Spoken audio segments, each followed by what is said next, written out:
थंडीमध्ये मस्त अशी खस्ता मेथीची पुरी ही रेसिपी पाहणार आहोत. अगदी चहाबरोबर मस्त असा संध्याकाळचा स्नॅक होऊ शकतो. तर हा व्हिडिओ शेवटपर्यंत पहा. आवडला प्लीज एक लाईक करा. नमस्कार, रॉयल किचन मराठीमधून आपले सर्वांचे मनापासून स्वागत.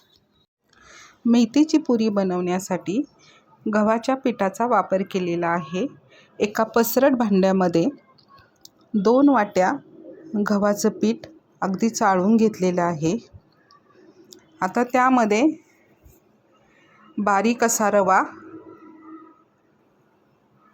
2 चमचे टाकलेला आहे. एका वाटीला 1 चमचा असे 2 वाटीला 2 चमचे रवा टाकलेला आहे. आता त्यामध्ये बारीक चिरलेली 1 वाटी मेथी टाकलेली आहे. मेथी थोडी कमी जास्त पण करू शकतो, कारण काही वेळेस ना मेथी कडू असते, मग मुलं खात नाही, त्यामुळं कमी पण टाकू शकतात. त्यानंतर 1 चमचा असं फ्रेश बारीक चिरलेली कोथिंबीर टाकायची. त्यानंतर काही मसाले जातील. त्यामध्ये पाव चमचा जिरे पावडर टाकलेली. जिरे पावडरनी पुरीला अगदी मस्त असा स्वाद येतो. आता त्यामध्ये 1 चमचा धने पावडर टाकायची. धने पावडरनी पण पुरीला अगदी चव येते. पाव चमचा असं हळद टाकून घ्यायची आहे आणि अर्धा चमचा त्यामध्ये तिखट टाकायचं. आता तिखट कमी जास्त टाकू शकता, लहान मुलं खातील त्याप्रमाणे टाका. त्यानंतर पाव चमचा हिंगाने पुरी तर अगदी मस्त चवीला लागते. आणि चवीनुसार मीठ टाकायचं. आता थोडंसं असं हाताने बाजूला करायचं आणि त्यामध्ये 1 चमचा तेल टाकून घ्यायचं. म्हणजे आपल्याला पुरी अगदी खस्ता झाली पाहिजे, त्यासाठी आपण हे कच्चं तेल टाकायचं. आणि हे सर्व मिश्रण आहे ना, हाताने चांगलं मिक्स करायचं एकत्र. चांगलं तेल ह्या पिठाला मिश्रणाला लागून द्यायचं. अशा हे बघा, हातामध्ये धरलं की घट्ट असे पीठ मुठीमध्ये राहतं. आता त्यानंतर पाणी घेऊन चांगलं पीठ मळून घ्यायचं आहे. पाणी अगदी थोडं थोडं टाकायचं, जास्त पाणी टाकायचं नाही, नाहीतर पीठ अगदी पातळ होण्याची शक्यता असते. त्यामुळं थोडं थोडं करूनच आपल्याला पाणी टाकायचं आहे आणि पीठ मळून घ्यायचं आहे. आता ही छानपैकी असा डो तयार झालेला आहे. हे बघा, आपण थोडं थोडं करूनच पाणी टाकलेलं आहे. आता काय करायचं, थोडंसं आता हाताने थोडं स्मॅश केलं की आपल्याला आपण रवा पण टाकलेला आहे आणि तोही चांगला मुरला पाहिजे. त्यासाठी 15-20 मिनटं झाकून ठेवायचं, म्हणजे रवा पण चांगला फुलून निघेल. आता 15-20 मिनटं झालेली आहेत. पीठ बघा किती स्मूथ झालेले आहे. आता थोडंसं हाताने त्याला फिरवलं तर हे बघा अगदी मस्त असं मऊ झालेलं आहे. आता ह्या पिठाचं काय करायचं, 3 असे मोठे गोळे तयार करायचे आहेत. एक अशा पद्धतीने 3 असे गोळे तयार करून घेतलेले आहेत. आता मेथी सध्या बाजारात भरपूर आहे, त्यामुळं आपण मेथीचे वेगवेगळे पदार्थ करून खाऊ शकतो आणि पौष्टिक आहे. आता त्यातला एक गोळा उचलायचा. आता त्याला पीठ लावून घ्यायचं आणि आपलं चपातीसारखं लाटून घ्यायचं. हे बघा, अशा पद्धतीने आपली चपाती कसं लाटतो घरामध्ये, त्याच पद्धतीने लाटून घ्यायचं. पण लाटताना थोडंसं असं पातळ लाटायची आपल्याला.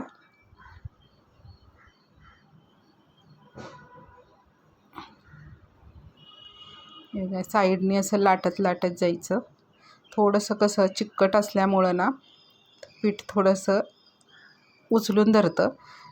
थोडंसं पीठ लावायचं, मग चांगली पोळी तयार होते. यापेक्षा मोठी अशी पातळशी पोळी केली आणि एक फॉक घ्यायचा चमचा आणि त्यांनी असं होल पाडून घ्यायचे सगळ्या पुरीला, म्हणजे आपल्याला फुगणार नाही तळताना, म्हणून असे होल पाडून घ्यायचे. असं नुसतं टच करायचं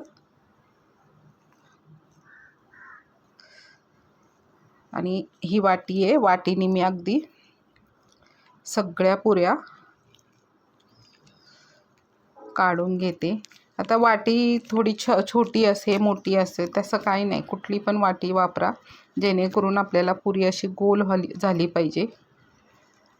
आणि चपाती लाटताना सुद्धा पातळ लाटायची, जाड लाटायची नाही आहे. आता ह्या सर्व कडा आपण काढून घेतोय.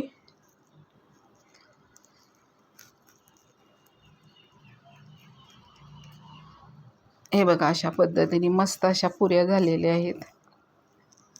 आणि ह्या सगळ्या पुऱ्या काढून घ्यायच्या आणि अशाच पद्धतीने आता तिन्ही गोळा तयार केला होता ना, तर दोन्ही गोळांच्या आता ह्याच पद्धतीने पुऱ्या एवढ्या झालेल्या आहेत.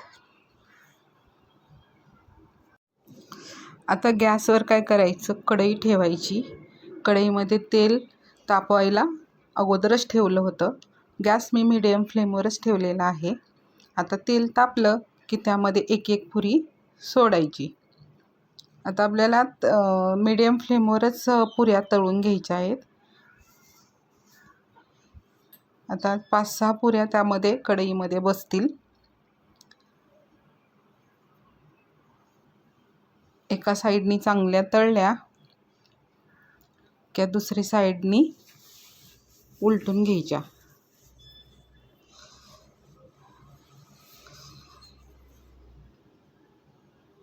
हे बघा, अशा पद्धतीने दुसऱ्या साईडनी पण उलटून घ्यायची. साधारण पुरी तळायला बघा 5-6 मिनटं तरी लागतातच, कारण आपण मीडियम फ्लेमवरच पुऱ्या तळत आहे.